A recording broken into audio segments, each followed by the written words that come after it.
Fair Use, Copyright Act 1976, allowances made fair use for the purpose, criticism, comments, news reporting, teaching, scholarships. Fair uses permit the copyright status that might otherwise be infringing. You got people paying attention. Words come out your mouth. What I want him to admit is he don't believe in this book. No, the book is true. Okay then. Man, so this Christ. The book don't talk. So who is this? Man, you. Who is this? Man ain't lying to you. Who is this? That's the one that the people put in your mind. So this is not true. Listen, they stole the story. Which is this true or not? Yes, it's true. Oh, so you believe this? Not the image. Not the image that they I'm talking about no image. We're talking about what you said. What we about to read. Listen, when you read it, it send you over to Vanity Magazine.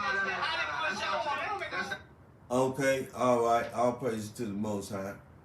Now, this is the same group. I made part two. This is part two. This is the same group that's following.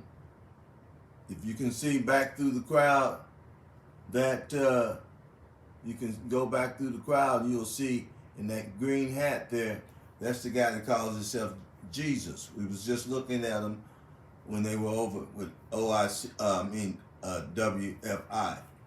And now they're here. And this guy says when he reads the Bible, it sends his mind over to vain imaginations, like some Hollywood stuff or something. That's what he gets. That's the interpretation or the revelation he gets when he reads the Bible. So he's reading the Bible and his mind wanders off and he pictures what Hollywood has described this Bible to be communicating. Hollywood has took and interpreted the Bible's communication, and that's the only thing he can get. So that means he's not getting revelation knowledge. But could it be, this is just a thought, could it be the weed that they advocate? So could it be that weed that they smoking, man?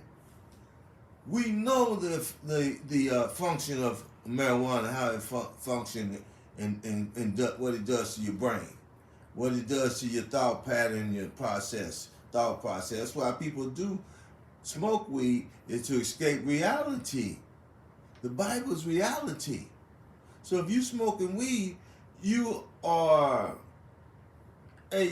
screwing your reality. You're doing probably the same thing this guy is doing.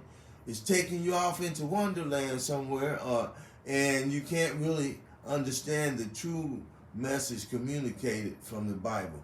And we know that's what Esau has done, because in Wisdom of Solomon 2, when he tries to describe what he sees, what the picture of the world, how he pictures the world and describe everything, how he looks at God and how people might look at him and how he looks at God and God's people. But he lets you know, the Bible lets you know that his thinking is wrong. And so I think he designed drugs. You tell me if I'm right or wrong, but from my observation, he designed drugs psychedelically to get people to think somewhat like he thinks. 2 or 3 personalities, he's thinking like he got that beast personality raising up in him, that dragon, that God syndrome raising up in him, and the Napoleon syndrome. He got all that raising up in him, man. So his thinking is screwed. And that's why God made him. And see, a lot of people don't understand what the process was to God. God made Esau evil. He chose evil. Esau chose evil, to be evil. God gave him a choice like he did us, good or evil. He chose evil. And so God never chastised him because he chose evil. And he didn't want to have anything to do with the laws. He created a whole religion, captured God's people, tried to smother them out. He did all of that. That's what choosing evil is.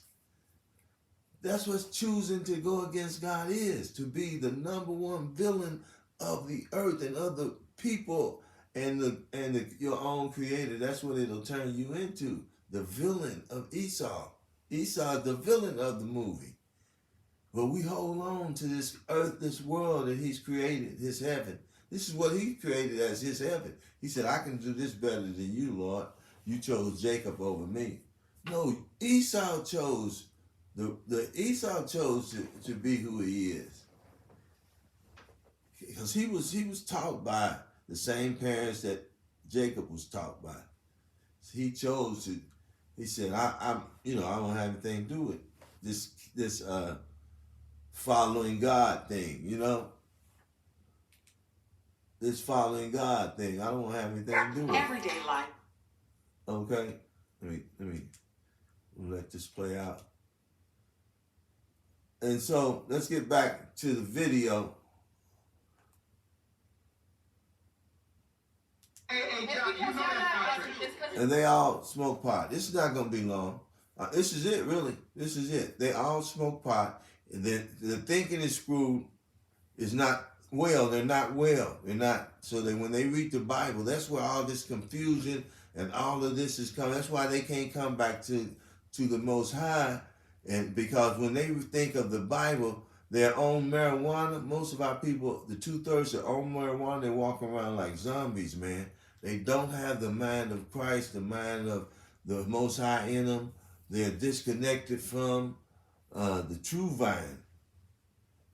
Go look at the video. You probably already saw it. So all praises to the Most High.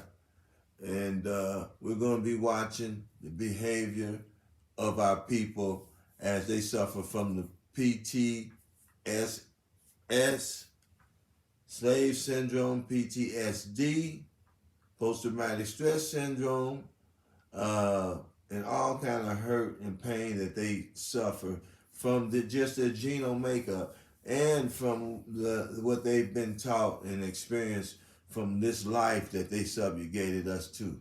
Look at the look at the thumbnail here.